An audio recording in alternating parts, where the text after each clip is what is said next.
beleza? Dia de Vasco e o Cruz Maltino entra em campo às 7 da noite para enfrentar o Puerto Cabello da Venezuela pela quarta rodada da Copa Sul-Americana, partida essa que vai ser disputada lá na Venezuela, sob mando de campo do adversário.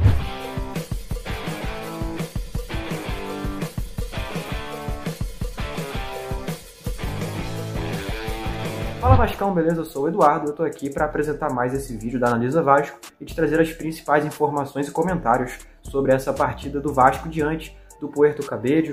O Vasco, que vem de 6 partidas seguidas sem vencer, pode se encaminhar para a 7ª caso não consiga o triunfo diante da equipe da Venezuela, mas claro, torcendo que essa rotatividade de resultados seja novamente vista, né, que se quebre essa linearidade que tem sido pautada na não vitória, né?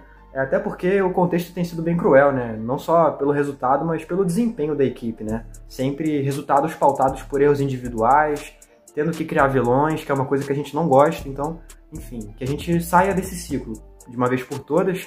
Mas, claro, enfim, em cima das informações que a gente tem, o Vasco, que teve pouquíssimos dias de preparação para esse confronto, né?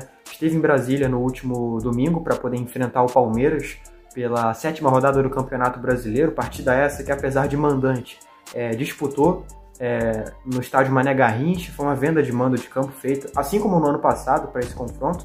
E aí, na segunda-feira, fez um treino no CT do Brasiliense, aí na tarde viajou para a Venezuela, aí na manhã da terça-feira fez um treino no CT do Madeirense, que é um clube social que não disputa competições profissionais, enfim, e aí durante a tarde ficou concentrado no hotel, durante a manhã, né, dessa quarta-feira também está lá concentrado no hotel, preparando-se definitivamente para essa partida, que vai ser às 7 horas, como eu falei há pouco, né, e enfim, é um confronto que é importantíssimo que o Vasco vença, não só, claro, como eu falei há pouco, para quebrar esse ciclo, mas para pontuar na Sul-Americana. Precisa vencer, precisa triunfar. O Lanús tem feito a sua parte, tem tido uma campanha fora de série, e o Vasco, se não for líder do Grupo G, vai ter que disputar um play-off com os times que vierem da Copa Libertadores, né, aqueles terceiros colocados da fase de grupos, para tentar uma vaga na próxima fase, a primeira de mata-mata. Então, o caminho mais fácil para o Vasco não cair numa fase assim, de play-off é garantir a classificação direta para a próxima fase. Para isso, precisa ser líder do grupo. Vai ter agora esse confronto contra o Puerto Cabello, fora de casa. Depois enfrenta o Lanús em Buenos Aires e fecha a sua participação na fase de grupos, recebendo o Melgar em casa. Então, confrontos que tendem a ser mais difíceis, porque o Puerto Cabello, apesar de ter sido derrotado, fez um jogo duro contra o Vasco em São Januário. O Lanús fez o Vasco não conseguir vencer em São Januário pela primeira vez na temporada, então também escancara bastante a dificuldade, né? E o Melgar foi aquele empate em 3-3 lá no Peru. Então, resultados, todos eles muito importantes. É importante, inclusive, que o time entenda a urgência de performar e vencer, né? Como eu disse há pouco, são 6 partidas seguidas sem vencer. É preocupante e então precisa voltar a conquistar triunfos nessa que promete ser uma temporada bem complicada. Mas também é bom lembrar, é um momento de transição, é um momento em que o elenco ainda se acostuma com uma nova ideia de jogo, porque o Felipe até disse em coletiva, né, que nesse primeiro momento ali, principalmente na partida contra o Operário, ele ainda iria seguir muito do que foi feito pelo Carille, até porque não havia tempo de mudar as coisas tão bruscamente assim, mas que com o tempo ele iria implementando as ideias dele. A gente pode perceber algumas coisas nesse sentido, no jogo contra o Palmeiras, por exemplo, enfim, a ideia de armar o time com 3 volantes, por exemplo. E agora, contra o Puerto Cabello, teremos uma nova oportunidade de ver novas mudanças. E por falar em mudanças, a gente tem algumas que a gente pode perceber nesse confronto, começando principalmente aí pelo retorno de Coutinho e Verratti, foram poupados dessa partida contra o Palmeiras por desgaste físico e mental. Então, nem para o banco foram, nem relacionados foram, estiveram lá descansando, enfim. E agora voltam, né? Treinaram normalmente essas 2 atividades que aconteceram, que eu mencionei há pouco.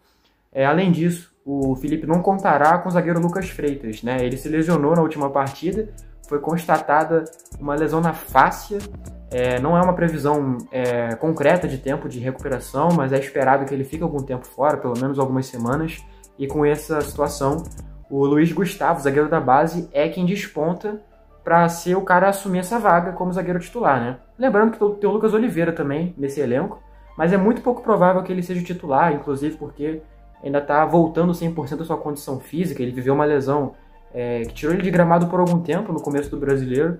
Então o Luiz Gustavo, até por ter entrado muito bem contra o Palmeiras, ele é quem desponta nessa vaga para ser o titular da zaga do Vasco junto ao João Vitor. E, claro, o Coutinho voltando força o Nuno Moreira de volta para a ponta esquerda, a tendência pelo Ryan titular mais uma vez e o Verratti fazendo ali a posição de centroavante. A dupla de volantes ela é esperada com Hugo Moura e Matheus Carvalho também, repetindo mais uma vez a dupla que foi contra o Palmeiras. Na verdade, contra o Palmeiras havia também o Jair, né? Mas nesse caso aí a dupla se mantém, o Jair fica de fora para o que seria o retorno do Coutinho, né? E Lucas Piton e Paulo Henrique fazendo as laterais, o Léo Jardim fazendo o gol. O Lodi Augusto também teve essa novidade durante a semana, que a lesão dele não é uma lesão, né? Ele sentiu um desconforto na coxa, tanto é que foi substituído, mas feitos os exames não se detectou nada de anormal, nenhuma fratura, nenhum rompimento, enfim, ligamentar, musculatura, etc. Tudo em paz, está relacionado para essa partida e quem sabe entre aí no segundo tempo, né? E com relação ao Matheus Carvalho, é importante dizer que o Tietchan também foi usado em algumas atividades nesses treinos que aconteceram, então pode ser que de última hora o Felipe escolha o Tietchan, mas a tendência é o Matheus Carvalho, inclusive, porque o Matheus entrou em campo na última partida, está, digamos, mais aquecido, né? O Tietchan ainda está voltando, teve um longo tempo de inatividade por conta de problemas pessoais, então o Matheus ele é esperado para ser esse titular, né? Então a tendência é basicamente o time principal do Vasco, né? A exceção talvez do Luiz Gustavo, né? Substituindo o lesionado Lucas Freitas e o também lesionado Maurício Lemos. E vamos ver, então, quais as opções que o Felipe de fato toma na partida de amanhã. Essa partida é a última de uma sequência de 6 fora de casa, né? Partidas fora de casa que se iniciaram lá atrás. E o Vasco até agora, e assim, curiosamente, né, são 6 partidas sem vencer, né? Então contabiliza desde daquele empate contra o Lanús, dali em diante o Vasco não voltou a vencer. É muito importante pontuar isso, porque mostra que não só por estar afastado de casa, mas também por não ter essa linearidade no planejamento de futebol. Acho que muito disso pesa para o momento que o clube vive. Mas enfim, essa sequência chega ao fim amanhã, aliás hoje, né? E vamos ver daqui pra frente como vai ser, porque oposto a esse início de mês de maio, com jogos fora de casa, o Vasco vai ter praticamente 5 jogos seguidos no Rio de Janeiro, né? Considerando, por exemplo, o clássico contra o Fluminense também, nessa contabilidade aqui. Mas vão ser ao todo aqui 1, 2, 3, 4, 5 partidas seguidas no Rio de Janeiro. Aí tem uma partida contra o São Paulo no meio, para depois o clássico contra o Botafogo. Esse já depois, né, da pausa do Super Mundial. E, aliás, é outro ponto muito importante, né? O Vasco ele vai ter agora essa sequência de jogos fora, vai encerrar daqui a pouco. E depois vai ter essa pausa de Super Mundial, um pouco após essa rotina de jogos em casa também. Então, é um momento de meio de temporada que as coisas estão se afunilando bastante. É importante pontuar. Só corrigindo uma informação, na verdade a sequência de jogos fora não acaba depois desse jogo contra o Puerto Cabello, né? Na verdade tem um jogo contra o Vitória e contra o Lanús ainda. E aí depois o jogo contra o Fortaleza. Mas o que acontece na verdade é o seguinte, depois do jogo contra o Vitória, o Vasco retorna ao Rio de Janeiro para fazer algumas atividades de treino, para aí sim ir para Buenos Aires, questão de logística, inclusive por conta do Rio de Janeiro ter um aeroporto internacional, coisa que nem todas as capitais aqui do Brasil têm. Então é isso, vai ser basicamente esse vai e volta, esse ping-pong constante aí.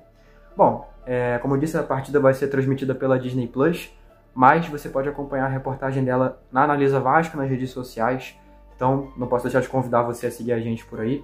E bom, fico por aqui, obrigado a você que viu esse vídeo até o final, sempre vou recomendar, enfim, deixar o like, se inscrever se você gostou desse vídeo e comentar aqui embaixo, porque o debate ele é sempre muito importante. Tamo junto, valeu e até a próxima.